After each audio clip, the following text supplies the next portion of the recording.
Поранешниот градоначалник на Кочани Ратко Димитровски е меѓу обвинетите во случајот Поштенска банка. Вкупно 9 лица од страна на основното јавно обвинителство за организиран криминал добија пријава за сомнеж за проневера на 9 милиони евра.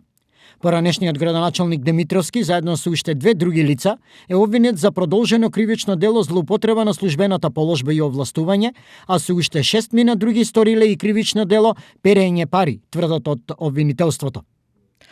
Прва обвинетиот КС во почетокот на 2001 година како директор на штедилница во државна сопственост со обвинетите ТГ и РД го договорил начинот на кој при трансформација на штедилницата во банка, освен утврдениот основач како основачи да се јават и правните лица на обвинетите ТГ и РД. За таа цел обвинетите ТГ и РД земале краткорочни кредити од комерцијални банки, кои требало да се вратат со одобрени кредити од новата банка.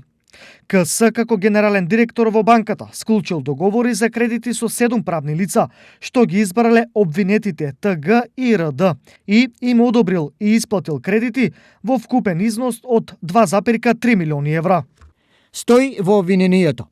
Со овие постапки, обвинетите ги прекршиле членот 38 од Законот за банки кој предвидува: банката не може да одобри кредит или да воспостави друг облик на кредитна изложеност кој директно или индиректно ќе се искористи за купување акции во истата банка.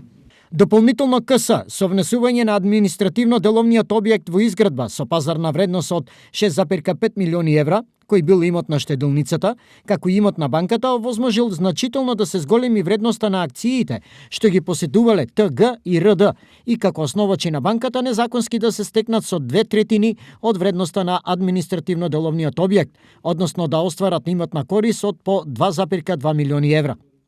Обвинителството во врска со предметот донеси наредба за проценка на замрзнатиот имот и евентуален дополнителен имот во сопственост на обвинетите, со кој би се реализирала постапката за конфискација.